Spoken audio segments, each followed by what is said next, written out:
My name is Jennifer Chen, and this is the story of how I came to realize that sometimes the quietest person in the room holds all the power. It's strange how life has a way of flipping the script. One day, you're being bossed around by entitled relatives, and the next, you're the one with the pen, signing their termination papers. But let's start from the beginning. My Aunt Victoria was always the black sheep of the family. While her siblings followed traditional paths, becoming doctors, lawyers, accountants, she built a tech empire from the ground up. Chen Innovations, the company she founded, became a $2 billion giant under her leadership. But you would never guess it from her humble lifestyle. She wore simple clothes, drove a car that was over a decade old, and still lived in the modest house she bought when she started the business. I was the only one who truly knew her. While my cousins Marcus and Diana spent their time flaunting their family connections and attending elite private schools, I spent my weekends at Aunt Victoria's house. She taught me to code on her old computer. "Business isn't about fancy degrees, Jenny," she would say, as I struggled through my first program. "It's about seeing what others miss."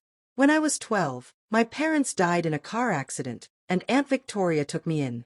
The rest of the family whispered it was out of guilt. She had been too consumed with building her empire to help her brother when he was financially struggling. But I knew better. Aunt Victoria saw something in me that the others didn't. For the next 15 years, I worked alongside her, starting at the very bottom, while Marcus and Diana partied through their college years. I learned every aspect of Chen Innovations, from customer service to product development. My cousins mocked me, calling me Aunt Victoria's shadow, but I didn't mind. I was learning lessons that no business school could teach. Then came the diagnosis: pancreatic cancer, stage 4. Aunt Victoria faced it the same way she had faced everything in life, pragmatically and without drama. One evening, as we sat together in her home office, she said to me, "Jenny, I need you to promise me something." "Anything," I replied, fighting back tears. "Don't let them know how smart you are." "Not until the right moment," she told me, handing me a sealed envelope. "This contains everything you need. But timing is everything. You'll know when." At the time, I didn't understand. But I would soon enough. Aunt Victoria passed away quietly in her sleep 3 months later. Her funeral became a showcase for the tech industry's elite, but my cousins managed to make it all about themselves. Marcus delivered a tearful speech about his beloved aunt, despite barely visiting her in the past decade. Diana clutched her designer handbag and wept for the cameras. But the real drama began at the will reading.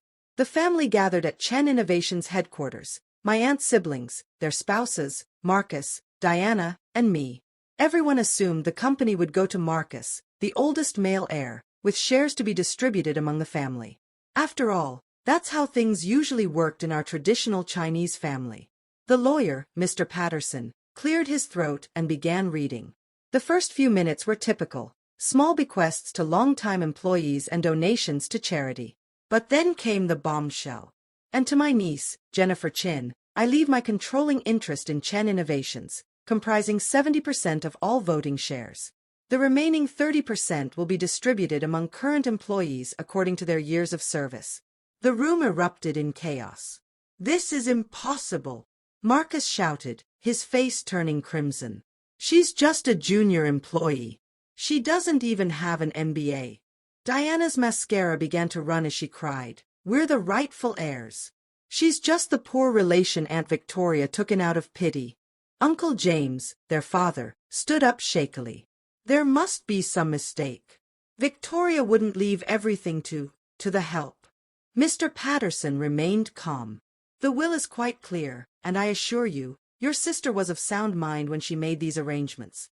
He paused, pulling out another document. "Furthermore, Miss Jennifer Chen has secretly been serving as deputy CEO for the past 2 years. All the paperwork is in order." I sat quietly, remembering Aunt Victoria's words about timing. This was not the moment to reveal anything. Not yet. The family meeting that followed was brutal. We gathered at Uncle James' mansion, the very house he had bought with money Aunt Victoria had lent him years ago. I was invited, but it was clear what my role was supposed to be. "Jenny, be a dear and serve the coffee," said Helen, Marcus's mother, her smile sweet but her eyes cold. "That's what you're good at, right? Serving others." I played along, pouring coffee as they discussed their options as if I wasn't even there. They were already planning how to take control of the company, how to challenge the will, how to manipulate the board, how to contact the media. Not once did they address me directly. I was invisible to them, just as I had been for years. "We need to contest the will," Uncle James declared. Victoria wasn't thinking clearly near the end. Obviously. Marcus sneered, not even looking at me as I refilled his cup. "Look at her. She doesn't have what it takes to run a billion-dollar company. She's not even dressed properly." I glanced down at my simple blouse and slacks, while they were all decked out in designer clothes. What they didn't know was that I owned the building their favorite designer's flagship store was in. "We'll never accept her," Diana added, checking her reflection in her phone. "They need someone with proper education, proper connections." I continued to serve coffee, quietly watching as they planned my downfall. They spent hours discussing their legal strategy, making calls to board members, and figuring out how to sway the media. But not once did they treat me as a threat. Finally, Uncle James turned to me. "Jenny, this can be easy or difficult. Sign over the shares to Marcus, and we'll give you a generous settlement. Enough to live comfortably. It's what's best for everyone." I looked at their expectant faces, the same people who had barely acknowledged me at family gatherings, who had mocked my close relationship with Aunt Victoria, who had called me the charity case behind my back. "I'll think about it," I said softly, gathering the coffee cups. "The board meeting is on Monday. I'll have my answer then." They smiled, confident in their victory. Marcus even patted my head condescendingly. "Good girl," he said. But they had no idea what was coming. Not yet. As I left the mansion, I couldn't help but feel a sense of satisfaction. I pulled out my phone and opened the envelope Aunt Victoria had given me. Inside were documents, passwords, and a letter. "The time for hiding is over," she had written. "Show them who you really are." A smile spread across my face as I sent a series of pre-prepared emails. Monday's board meeting was going to be one for the books. What my cousins didn't know was that while they had been busy playing the public faces of the family, I had spent the past 15 years becoming the unseen backbone of Chen Innovations. Every major client contract had my name on it, every successful product launched in the past 5 years had my code in it, and every key employee owed their position to my recommendations. They thought Monday would be their triumph, but they had no idea what was coming. The morning of the meeting arrived bright and clear. I arrived at Chen Innovations headquarters at 6 a.m., 2 hours before the board meeting. The security guards nodded at me respectfully. They'd known who I really was for years. I'd heard that Marcus and Diana had been calling board members all weekend, trying to rally support for their coup. Let them try. I changed into the outfit I'd carefully prepared, not the designer suits my cousins favored, but a perfectly tailored black dress Aunt Victoria had given me for my last birthday. "Power isn't about looking powerful," she told me. "It's about being powerful." At 7:45, I watched through my office window as Marcus and Diana arrived, both looking smug. They'd brought Uncle James and Aunt Helen along, probably for added pressure. The four of them looked more like they were attending a fashion show than a board meeting. "Timing," I whispered to myself as I kicked up the stack of folders I had prepared. I was ready. When I entered the boardroom, it was thick with tension. 12 board members sat around the massive table, with my family occupying one end. Marcus was already sitting in the CEO's chair, practicing his signature smirk. "Jenny," Diana called out sweetly, "be a dear and get us some coffee before you go." I smiled politely. "Of course," I said, but first, I pressed a button on the intercom. "Sarah, please bring in the documents." My executive assistant, who my cousins had always assumed was just Victoria's help, walked in with a cart of folders and began distributing them to each board member. "What's this?" Marcus demanded, trying to snatch a folder from Sarah's hands. "Patience, cousin," I said quietly, continuing my rounds. "All will be clear in a moment." Once every board member had their folder, I walked to the head of the table. Marcus was still sitting in the CEO's chair. "You're in my seat," I said softly. He laughed dismissively. "Come on, Jenny, we all know." I cut him off, my voice suddenly sharp. "You are in my seat. Move." Something in my tone made him stand up, though he tried to play it off as humor. The board members were already flipping through their folders, and I could see their expressions changing. I could feel the shift in the room. Ladies and gentlemen of the board, I began. In those folders, you'll find several things. First, detailed reports of every major decision made at Chen Innovations over the past 5 years. You'll notice my signature on 90% of them. Yes, those decisions you thought were made by others. They were actually mine. Marcus tried to interrupt, but I pressed on. You'll also find documentation of some interesting financial transactions. Marcus, would you like to explain to the board why $2 million of company funds were diverted to cover your gambling debts last year? His face went pale. That's confidential, he stammered. I turned to Diana, who was frantically flipping through her folder. Perhaps you'd like to explain the fake consulting firm you set up to bill for services that were never rendered? You can't prove that, she protested.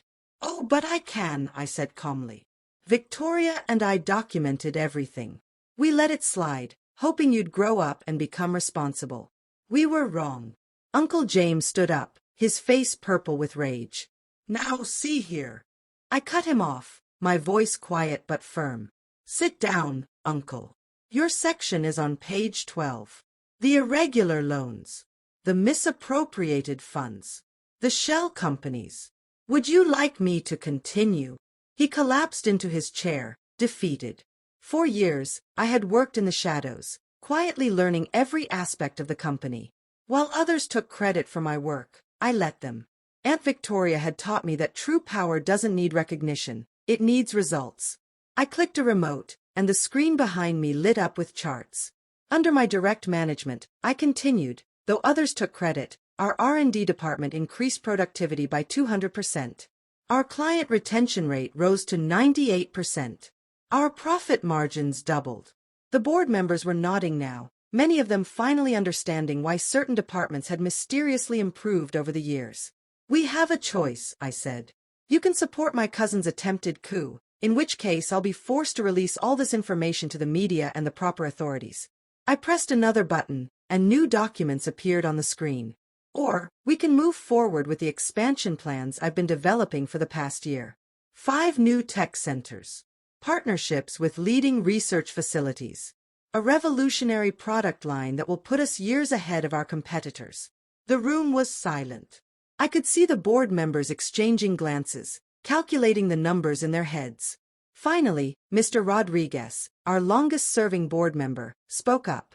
I moved to formally confirm Jennifer Chen as CEO of Chen Innovations, effective immediately. Seconded, came multiple voices. This is ridiculous. Marcus exploded. She's nothing. She's nobody. She's just the poor little orphan that. Mr. Chen, I cut him off, my voice ice cold. You're fired. Security is waiting outside to escort you from the building. And you too, I said, turning to Diana. Your belongings have already been packed. You can't do this. Marcus shrieked. I looked at him calmly. Was I family when you made me serve coffee? Was I family when you mocked my clothes, my education, my dedication to Aunt Victoria? No, Diana, you made it very clear what you thought of me as family. Security entered the room, more guards, ones who had known my real position for years. Uncle James and Aunt Helen looked at each other, then at their screaming children being escorted out. You have a choice, I said to them. You can accept my leadership and keep your shares as silent partners, or you can join your children in unemployment. Decide now. They looked at each other, then nodded meekly, their defeat clear. As the chaos settled, I turned to the board again. Now, shall we discuss those expansion plans? The next few hours were productive. By the end of the day, my position was secure, the expansion plans had been approved, and a press release announcing the new leadership was circulating. That evening, I sat in Aunt Victoria's old office, my office now, and gazed at her picture. You taught me well, I whispered. Power isn't about shouting the loudest or wearing the most expensive clothes. It's about patience, knowledge, and timing. My phone buzzed with messages from family members, suddenly remembering how much they'd always loved me. I ignored them all, except for one from Aunt Victoria's old housekeeper, Maria, who'd always been kind to me, even when I was just the poor relation. You did good, Miss Jenny, her message read. Your aunt would be proud. I smiled as I looked out over the city lights. Chen Innovations would thrive under my leadership, not because I was born into privilege, but because I had earned every step of my success. As for Marcus and Diana, last I heard, they were trying to start their own company. Good luck to them. They'd finally have to learn what real work means. As for me, I'd keep Aunt Victoria's lessons close to heart. Success isn't about being seen as powerful, it's about being powerful. And sometimes, the quietest person in the room is the one you should watch out for. After all, they might just own the room.